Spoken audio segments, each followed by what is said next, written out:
And so if you can accomplish that, where people are like, yes, it's hard, but I'm not worried about that. I believe in myself. I believe in my teammates. I believe we will do great things. Now, as I told our staff last week, there's a difference between wanting it. There's certainly a difference between wanting it and talking about it. At the end of the day, it really boils down to earning it. Like, you can talk about it all you want. You can say I want it as badly as anybody else. But if you're not willing to go out there and roll up your sleeves and make it happen, well, then you're going to fall short of expectations. Would you rather be a pirate or a ninja? Ninja, for sure. Why? Cover of darkness. Sneak up on people. It's not a long, drawn-out process, right? Very fluid in terms of how you go about taking care of your enemy. Okay. And you got a couple of cool things like a sword and a throwing star that you can pull out of your pocket. I also love the movie Kill Bill.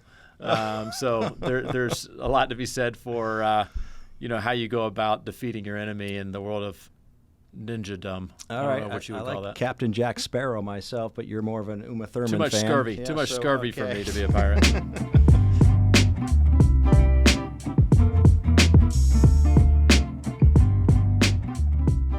Hello, everyone. Welcome into Backstretch Banter on Sirius XM, NASCAR Radio Channel 90. I'm Mike Massaro, filling in for the incomparable Chris Childers, who is out today. But we have an amazing guest here on the show.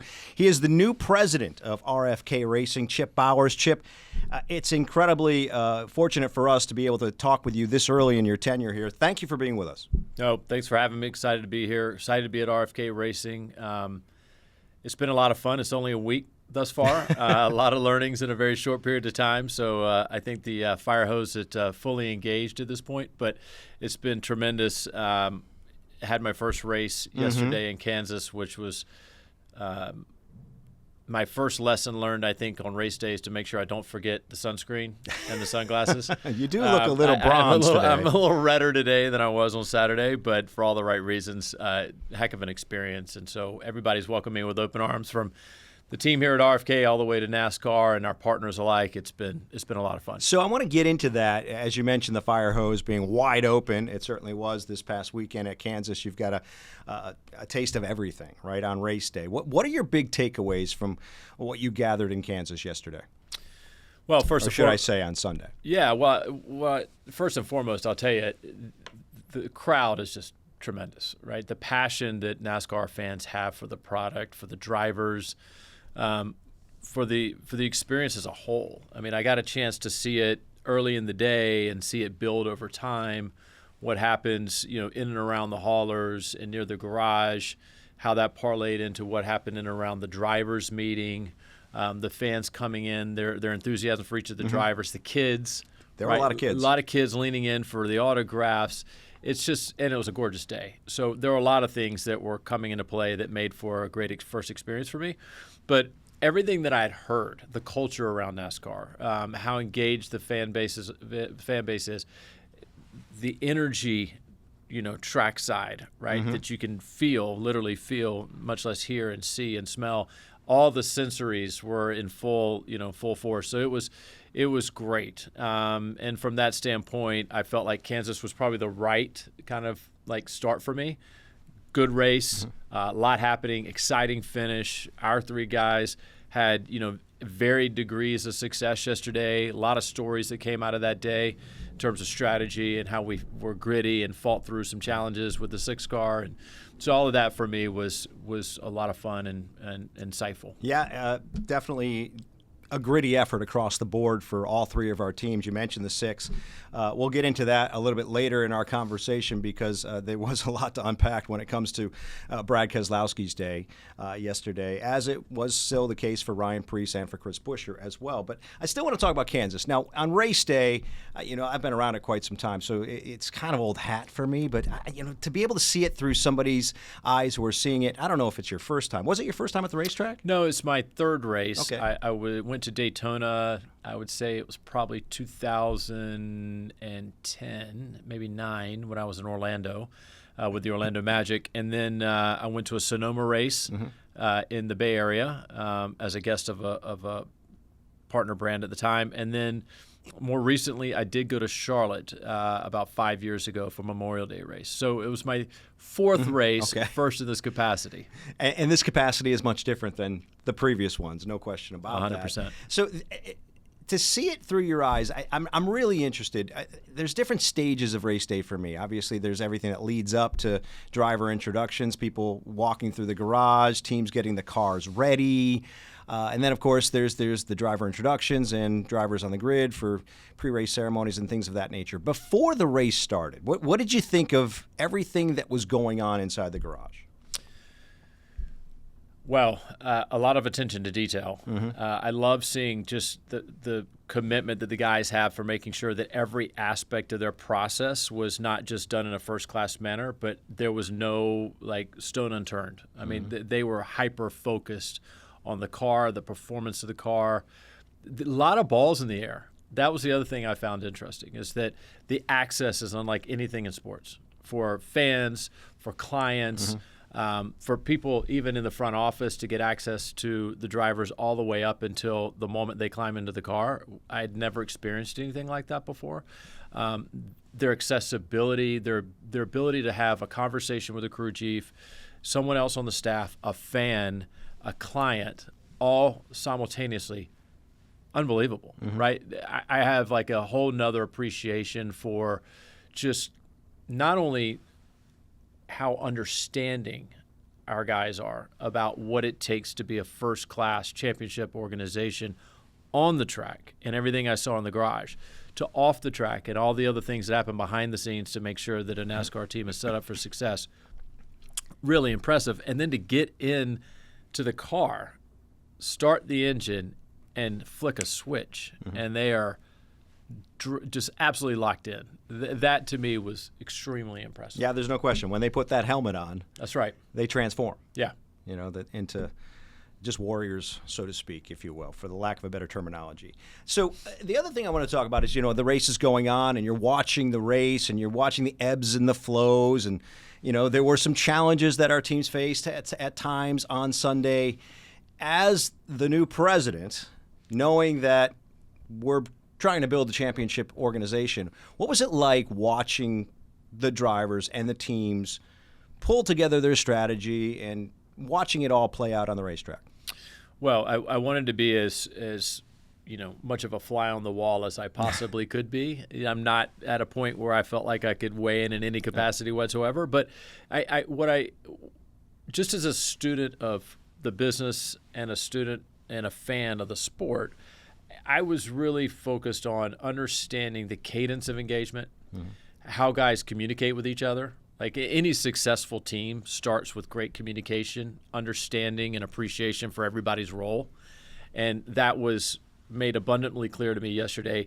There is a great deal of, I would call it cross-team empathy in terms of how things are tracking during the course of a race, what they're seeing, what they're sensing, what's happening with the other teams. That dynamic to me was extremely impressive. And that's what I wanted to absorb. I wanted to listen. I wanted to watch. I just wanted to appreciate all the hard work that goes into it. I spent a lot of time with the pit crews. I mean, we all know that racing, there's so much that's done behind the wheel of the car, but there's so much that's done in the pit box, the preparation before the car comes in. The conversations between the guys was this excellent blend of confidence in every pit box I was in, as well as back to the attention to detail. They were prepped, ready to go, and it felt like they were so locked in physically that it became more of a mental exercise as they jumped in to get the car ready.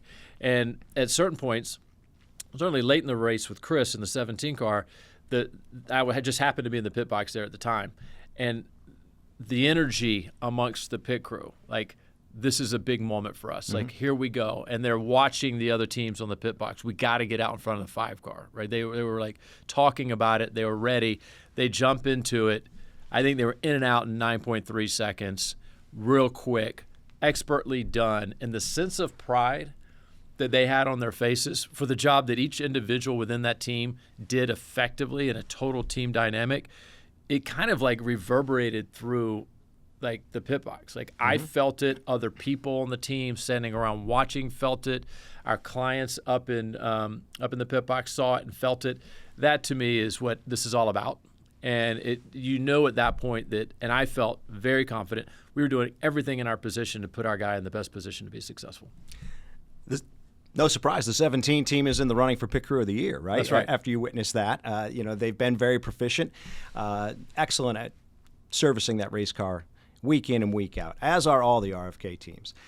So beyond that post-race, and you and I have had a little bit of a conversation because of your past experiences in sports. You've dealt with athletes in the NBA, in Major League Baseball. I mean, you've dealt with athletes who have gone through all kinds of things throughout the course of a game, right? So they've had highs, they've had lows. We had a little bit of that yesterday to a degree, right? So not extreme highs, not extreme lows, but, there was a little bit of swing of emotion between our drivers, I would think, afterwards. What were your observations post-race when you spoke with our drivers? One, it's an extremely difficult sport.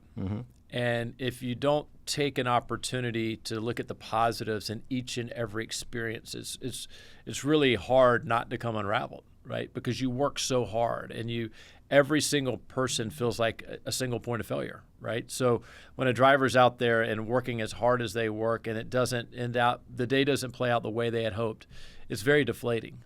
So as I'm getting used to this and the more races I go to and understanding the role that I play and how I can be additive to their experience and helpful to their calls, knowing that I want each of those guys to know that we got their back. We're here for them. We're a family. Everybody has a good day, and we should applaud that and look at how we can continue to grow and evolve and get better. Everybody's going to have a bad day, and how do we respond to that? And how do we overcome that adversity? These are the things that I was trying to tap into just talking to our guys, because everybody's going to handle success and adversity a little bit differently. And so personalities are different, and that's no different from an intern in our organization to a professional driver, right? Everybody has a varied set of emotions that they kind of work through as they process things to try to get better at what they do. And so for me yesterday, it was, you've got to, Brad Keselowski, future Hall of Famer, starts at the back of the pack and just chips away all day long and ends up 8th in the race. Was an incredible run. I would say, a degree of patience that I certainly don't have, right? To be able to go through a Well, race. you're not alone, Chip. For 267 laps, if I'm not mistaken, and to be able to get there at the end and be where he was. To Chris, who was kind of at the front most of the race and just didn't get off on a couple of restarts like he had hoped because of the cautions. And he's more of a long race guy, building speed over the course of a race. To see how frustrated he was at the end, the silver lining is they care immensely. Right? And that's what you want. It wasn't like, we'll be okay. It was, this isn't fun. Like, I want to win. Like, every single time we get out there, I want to win. And I appreciate that level of competitiveness. I just want them to know that we also appreciate the level of work and how hard it was to finish where they finished, right? And sometimes things are outside of your control, and we'll just have to, brush it off and look at the things we did well and get better next time. I think you're like me, watching the 6 car, which is where I was most of the day on Sunday. Throughout the course of the day, I watched them chip away at it, right? They started 31st, but after the second stage, I think they got to the point where they realized we're not going to win with the setup we have right now, and they made major adjustments to that race car. 3 stops between the second and third stage just to make adjustments to the suspension of that race car. Gave up track position, ended up being a lap down because of it. Had to get the wave around to get back on the lead lap. But once they did, you probably heard this on the radio like I did, Crew Chief Jeremy Bullins telling the team, look, guys, not a lot to remember so far here in this race, but we've got 57 laps to go to make a difference. And then he stopped, paused, and said, we're not giving up. Lo and behold, went from 28th after segment 2 to finishing 8th. It was just incredible. Well, it's funny you say that. I did hear that.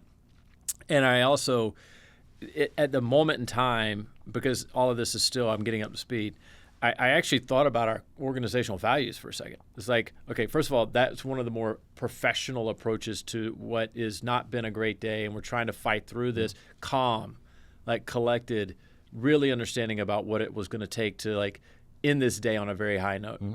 To relentless, which is another one of our values, which is exactly what that team as a whole was. They just kept going and going and going and pushing and pushing and pushing.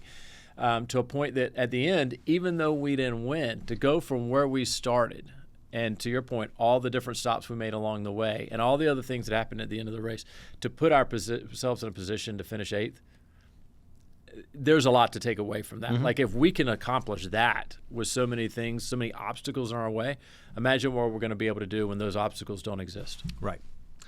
Absolutely. I love your perspective, Chip.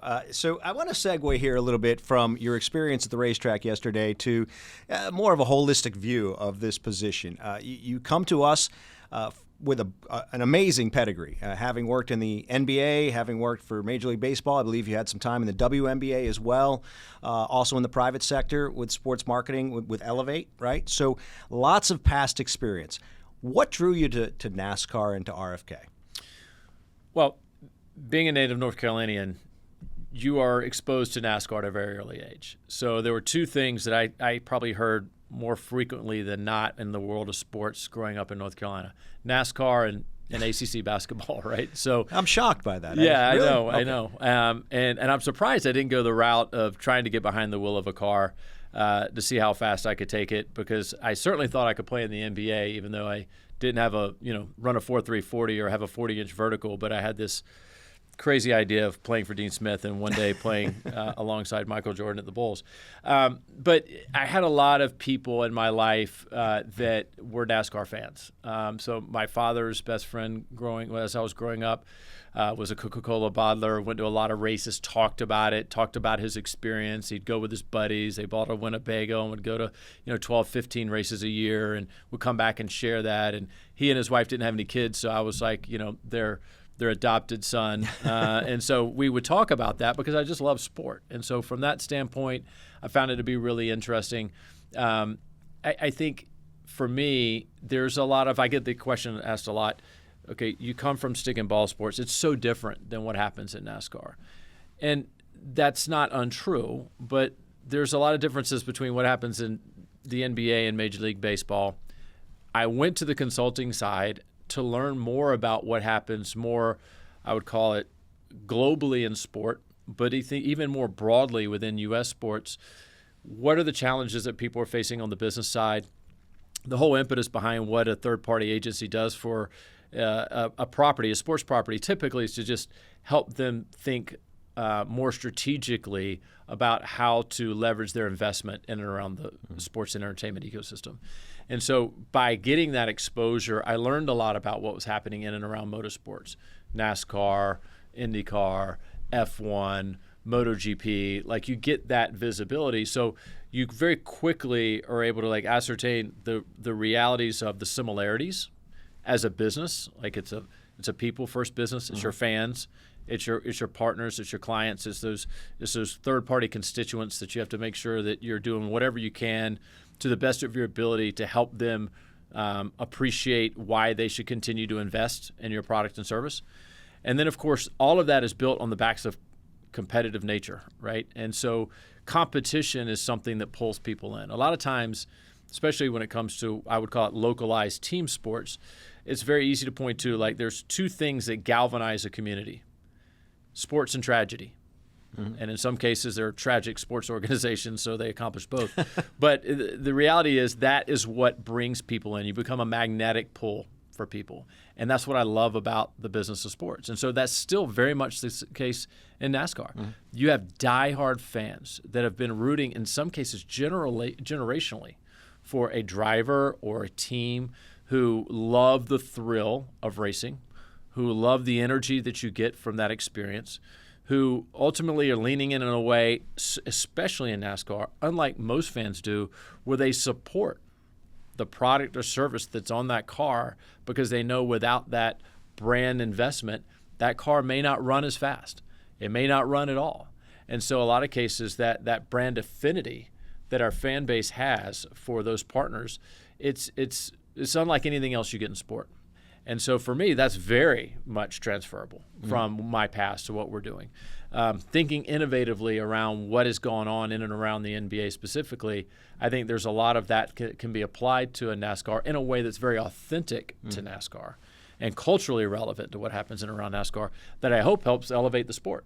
And so if I can do that here, if I can work closely with our friends at NASCAR to figure out how we can be really good partners at the team side, I just see a ton of opportunity can be built on what is already a really strong foundation. So a lot of correlation between 100%. what you've done in the past to what you'll be doing here. That's right. But again, there is a very significant cultural difference in some cases between the sports. So you really just have to listen and lean in and do it in a way that is going to be, I think, the most authentic to that particular sport, in this case, NASCAR and racing. So I'm curious, when you heard that there was an organization that was owned by 3 owners, Jack Roush, John Henry, and Brad Keselowski, that was looking for a president, and it hit your radar, what'd you think? How quickly can I be in touch with the folks that make these decisions? First of all, it's very incestuous, our business, right? I think everybody's 2 degrees of separation at best. And so for me, I had tremendous awareness of and know a lot of key parties at Fenway Sports Group and have for a long time. So I have a great deal of respect for the people, their success, how they think, how they operate. Jack Roush, obviously a godfather in the sport. His reputation precedes him. Everybody knows the success this organization's had, his love for the sport, his commitment over time to the sport. You layer on top of that John Henry, his love for motorsports, especially this organization and the support that he has at Fenway Sports Group. And then meeting Brad, and he and I immediately were saying a lot of the same things around the opportunity that exists, the innovation, what first class, how we define a first class organization. It felt very lockstep. And so having worked for 7 different ownership groups and 5 different stick and ball sports, everybody's different. And what I learned very quickly about ownership is that the team dynamic within ownership typically, in my opinion, creates the best outcomes because you have different points of view. You have different experiences. You have different people who, in I think the most appropriate way possible, can sit on different sides of an issue, but talk about it through a lens of, and see it through a lens of experience, know-how, all the things that you kind of create the right recipe for success. You throw that on there, you mix it up, you come out with a great outcome. That exists here. And in some cases where you have singular ownership, it's like, well, this is how we do it. That doesn't exist here. And I think that, to me, was very appealing and made it a no-brainer for me to take that call. Not to mention that I had a couple of visits with Steve Newmark in the past. Extremely smart guy. Respect him immensely. Really liked my interactions with him. Both being here in Charlotte, a lot of people knew Steve, knew me. They're like, you guys would get along great. So I knew that he had built something real here. My job and what I wanted to do was come in and be additive and bring more value in a way that was unique to me. Not necessarily what he did, but hopefully continues us down the path that he helped create. Yeah, no doubt. A very solid foundation provided by Steve Newmark. We're speaking with Chip Bowers, the new president of RFK Racing. We're going to take a quick break here on SiriusXM NASCAR Radio Channel 90. We'll be back and dive a little bit deeper into Chip's role here with RFK. Welcome back, everyone, to SiriusXM's NASCAR Channel 90. I'm Mike Massaro here on Backstretch Banter, filling in for Chris Childers this week, and we've got a tremendous guest. He is the new president of RFK Racing, Chip Bowers, and we've been talking, Chip, already about your new role, having been back at the racetrack. But one thing I really want to understand a little bit is something you know intimately well. That's what it's like to build a championship organization. You've been parts of a championship organization. You were with the Golden State Warriors during their championship run. I mean, a dynasty. From that, I would imagine you've gleaned quite a bit of information, things that you can bring to any organization to help them build that championship culture.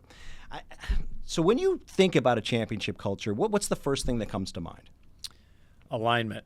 That's the word that I would use to describe really where it all begins. You start at the ownership level. I started my career with the San Diego Padres in 1996. definitely dates me there, Mike. Okay, well, you're preaching to the choir here. That's okay. So Tony Gwynn there, is that Tony about Gwynn, right? All right, absolutely. so see, you're talking to the right guy. Yeah, Tony was our star player at the time. I really stumbled into an opportunity where I went to work for ultimately Larry Lucchino, one of the brightest minds in baseball, really the brains behind the development of Orioles Park at Camden Yards, the first kind of new old ballpark. Now everybody's doing it, but he was the first. He was the innovator. Larry had brought in a number of new people to the organization when he joined as CEO after John Morse bought the team in late 1995. Larry was big on transparency and bringing people in, cross-departmental communication, exposure to things that were happening inside the organization, so that as we talked about what we needed to do to drive our business forward, there was an ability to actually have those relationships in place, lean on each other to ensure we're all rowing in the same direction. Well, that organization ultimately ended up going to a World Series. Unfortunately, we got swept. That was 3 years later to the New York Yankees. And then you fast forward, I had the opportunity to go to an NBA Finals in Orlando. Same recipe for success, right? Ownership all the way down. Here's what we're looking to do. Here's how we're going to accomplish it. Your executive team gets put together in a way that you have complementary skill sets where people can really work hand in glove to assure that we have organizational success. And then Golden State was probably the first place I'd been. Again, new ownership group. Joe Lacob, Peter Guber. Joe, a venture capitalist, built very successful companies. Peter Guber, a movie mogul, ran Sony Pictures for a number of years, up for a number of Academy Awards. So you had kind of this really good yin and yang. And then Rick Welts, who's an NBA Hall of Famer, currently the CEO of the Dallas Mavericks. He built the business side as Bob Myers was really charged with building the basketball side of the organization. But from literally step one in our journey, the two of them locked arms. And so where a lot of times where you have kind of a corporate and a competition side of the business, it was made abundantly clear that we're going to break down those barriers. We need to know what the competition side needs to be a champion, and then the business side needs to understand how to support that, and then also get the competition side to understand how the business side needs to deliver on behalf of any number of key constituents and how they view a championship mentality, right? Yes, they want wins. Yes, everybody wants to win trophies and everybody loves the parade. But at the end of the day, it's how you carry yourself. It's how you deliver on your promise. It's how you push yourself to discover new things and new opportunities that ultimately lead to more people paying attention, buying in, and want to be a part of that journey and story. So, that type of experience I've been really lucky to have throughout my career. To now be able to apply that in a new capacity is really exciting to me. And again, that's why I was so enthusiastic after a meeting with Brad, is that, hey, we're saying the same thing. And to have someone in his position to be that forward-thinking, to understand that, hey, there's a lot of moving parts to this business. There are things that I'm really strong at. There's things I could use some help on. That I would say, friendly approach to our conversation around, hey, how do we do this together and how does this become a true partnership? That only happens because of folks like Jack Roush and John Henry and their ability to work cohesively. And that, as my friend Rick Welch says, 3 things that lead to championship caliber organizations: ownership, ownership, ownership, is 100% accurate. And we have that here in spades. The buy-in, you talked about the buy-in. Is there a common trait in terms of mindset that people on a championship organization need to have? And it doesn't matter if you are the driver, the crew chief, the president, or if you are the person who cleans the offices. Is there a common mindset that the team needs to have? There's a lot that goes into that recipe, but it starts with belief in oneself. Always bet on us. Like that's the number one thing. You have to believe that you have the capabilities personally. You're self-aware of where you need some assistance. You're self-aware of the fact that this makes you uncomfortable, but that's okay, so we've got to push through.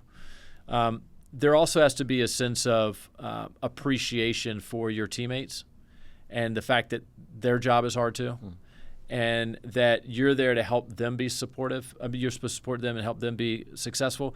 And the expectation is that flows both ways. And so if you can accomplish that, where people are like, yes, it's hard, but I'm not worried about that. I believe in myself. I believe in my teammates. I believe we will do great things. Now, as I told our staff last week, there's a difference between wanting it.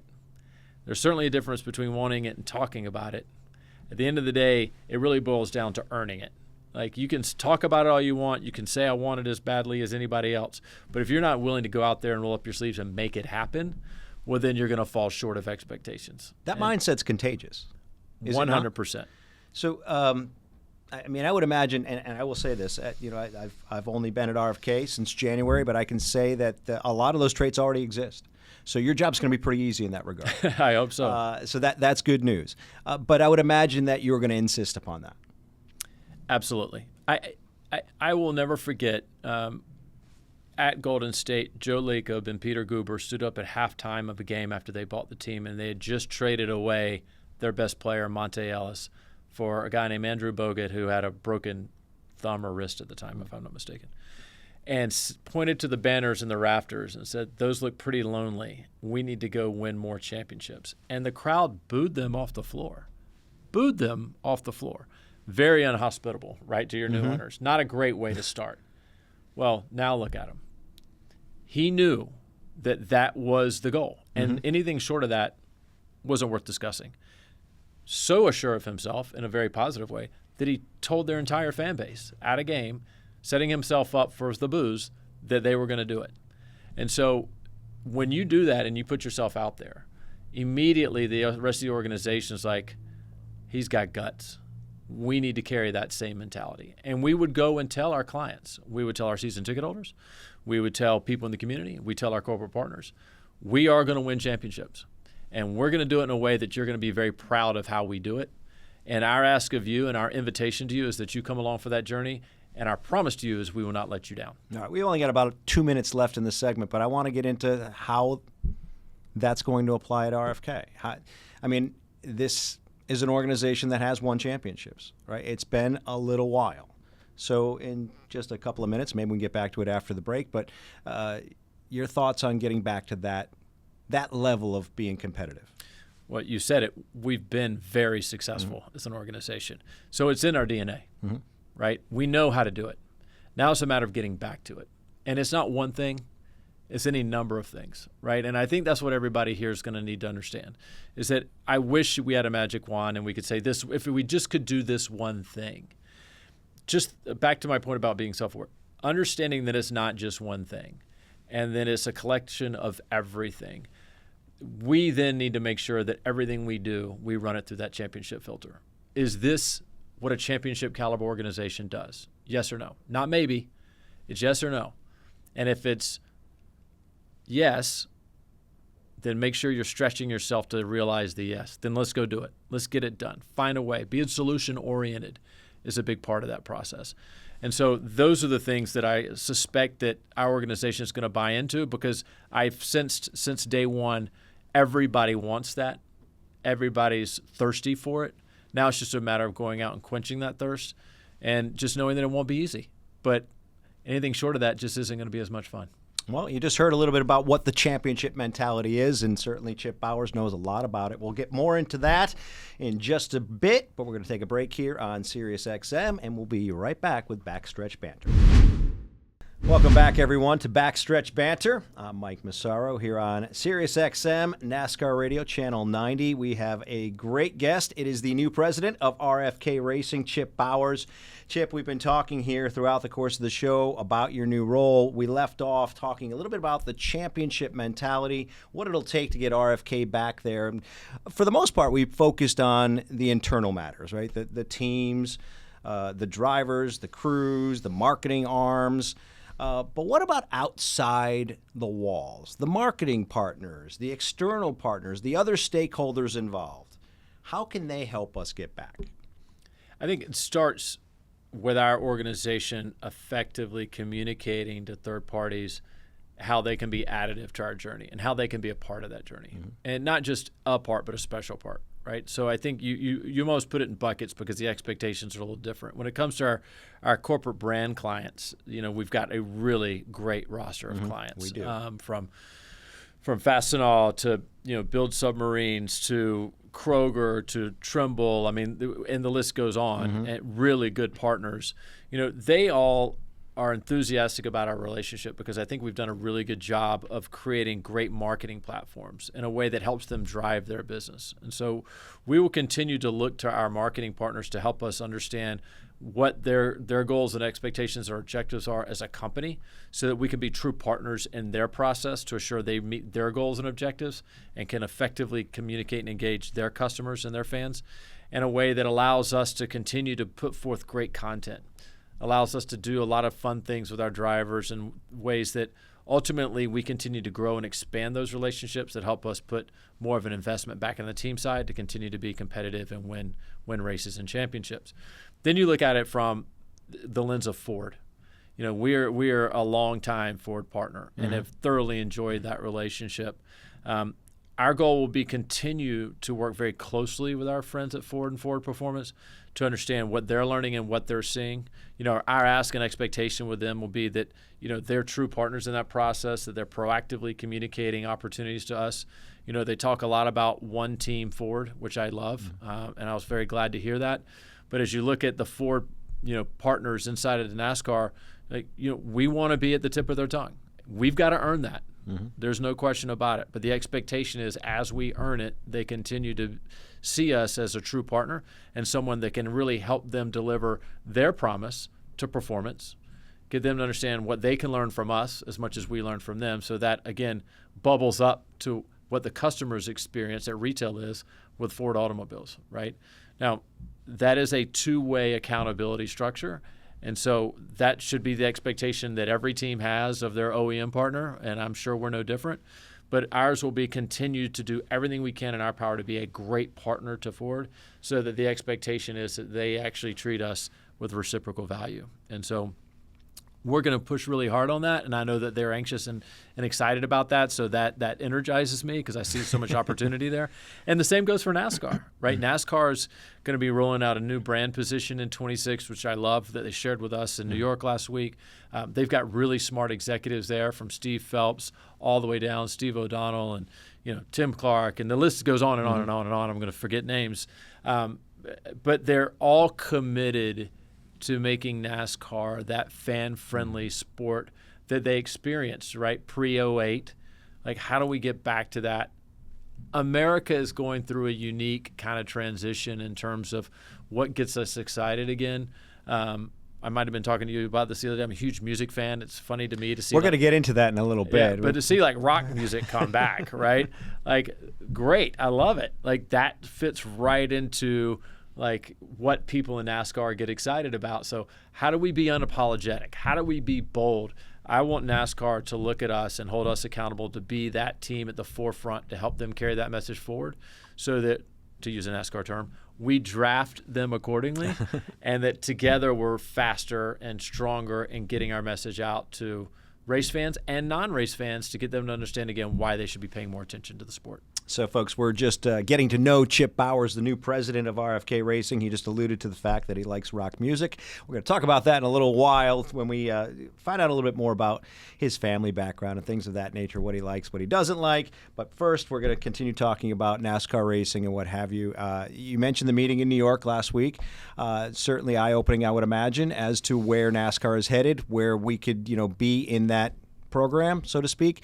Lots of things going on in NASCAR that we are aware of. I'm sure there's lots going on behind closed doors, too, that we're not.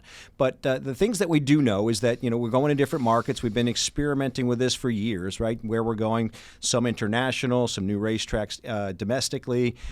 Next year, we're going to San Diego to test that market. Obviously, it's a great market for other sports. You've been there, right? So let's talk about San Diego because you have been there. So what is NASCAR getting by going there? Where to start? First of all, it's an absolutely gorgeous city.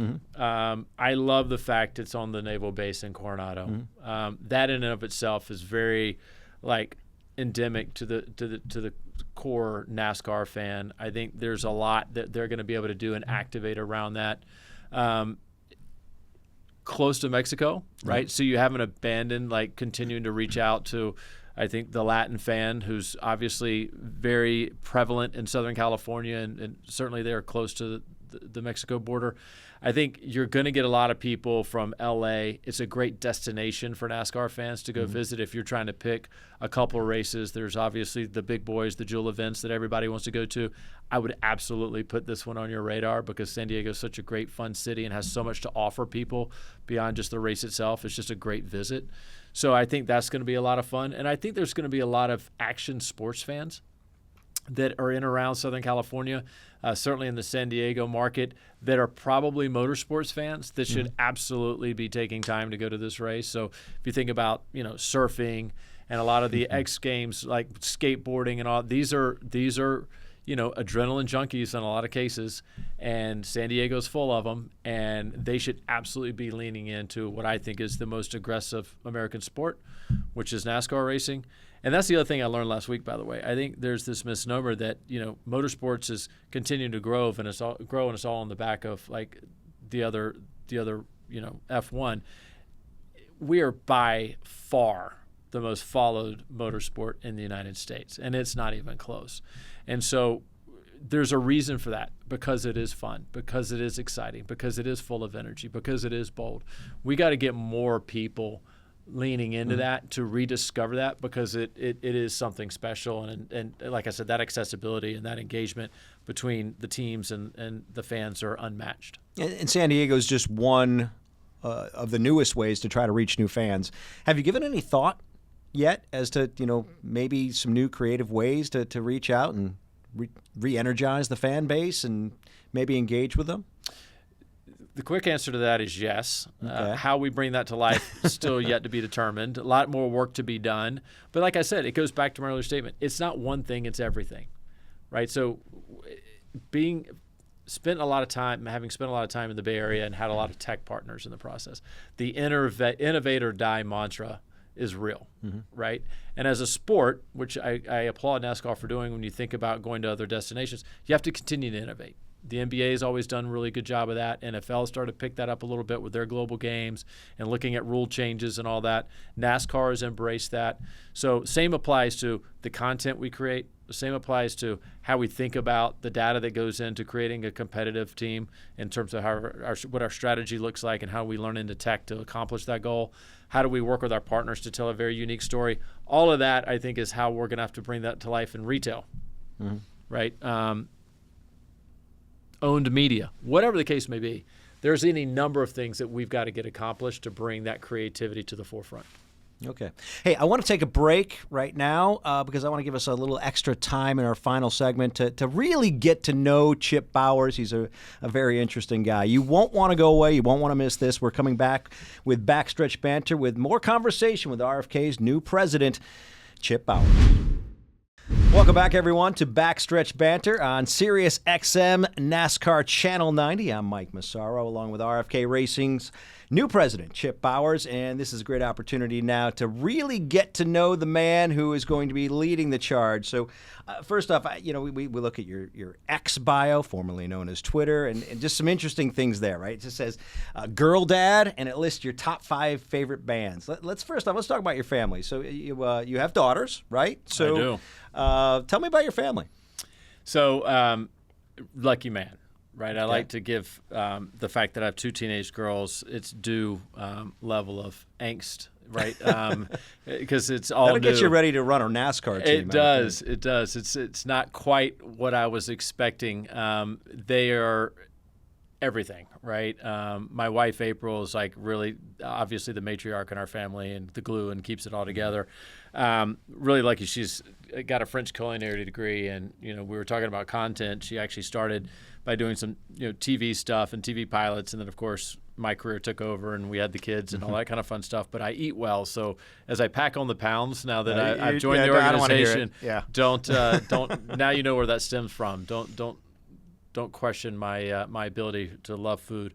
My girls are 17. Charlie, my oldest, starting to look at colleges. That's fun and scary all at the same time.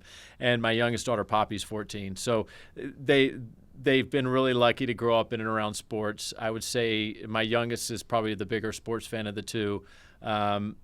my oldest does have a mean jump shot, but I will tell you they're excited about this because it's totally different. So for them, they're loving it and leaning in. But as a family, you talked about music. We're big music buffs. Certainly, my oldest daughter and I, and they're a lot of fun. I like your bands, by the way. I mean, you dated yourself earlier in the show, talking about your career back in 1996. Some of the bands that are on there were pretty popular, actually, before that. Yeah. So, Rolling Stones, the Smiths, the Pixies, REM. I think there was one other I'm not recalling, but that it's an interesting genre. Pearl Jam. All right. Yeah. So alternative music. Yeah. Yeah. Well, with the exception of maybe I do the like Rolling Stones. Yeah, I do like some hip hop and country music in there too. But I think back to early in life, I probably thought I was going to be a basketball player, but my real love and the thing that I gravitated more towards, certainly from a live and in-person experience, was always music. I've loved concerts and the live concert experience my whole life, and my kids love it, my wife loves it, and I've probably seen the Rolling Stones 8 or 9 times in person, and if they go on tour again, I'll go tomorrow. But I love live venue experiences, and there's a lot of takeaways that I take from that experience and try to apply it to the world of live sports as well. Do you play an instrument?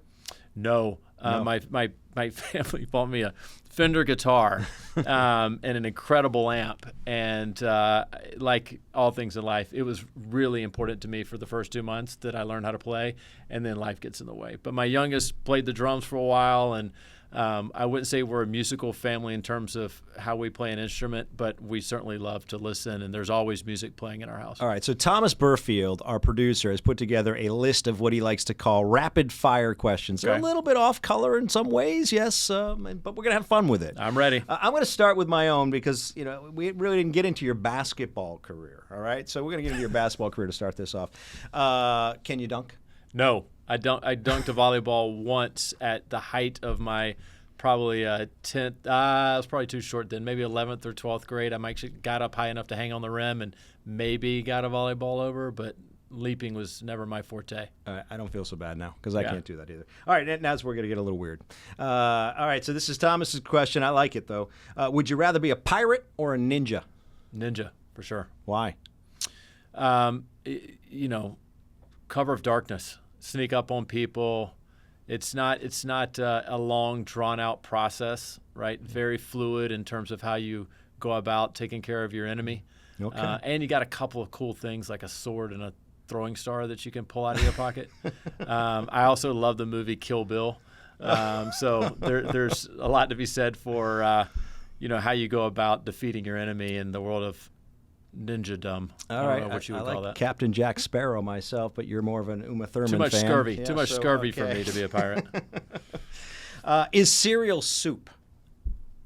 No, it's cereal. It's its own thing. It's his own thing. Yeah. Yeah, I'm with you. Thomas, I think, may think it's soup. I'm not sure. I'm looking over there. He's laughing. No, he thinks it's cereal. I don't know what's on here. It's a crazy question. Anyways, what's a random skill that you're good at? Oh, wow. A random skill that I'm good at.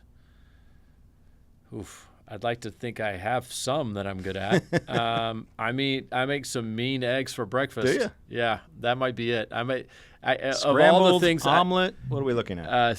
Scramble. My wife can make a mean omelet. I'm pretty good occasionally at smoking some barbecue. Okay. That would probably be my random skill. All right. So I said I wasn't going to ask it, but what the heck? Who would play you in a movie? In order to get my wife to pay for the ticket cost and to actually go see a movie about my life, it would have to star Brad Pitt.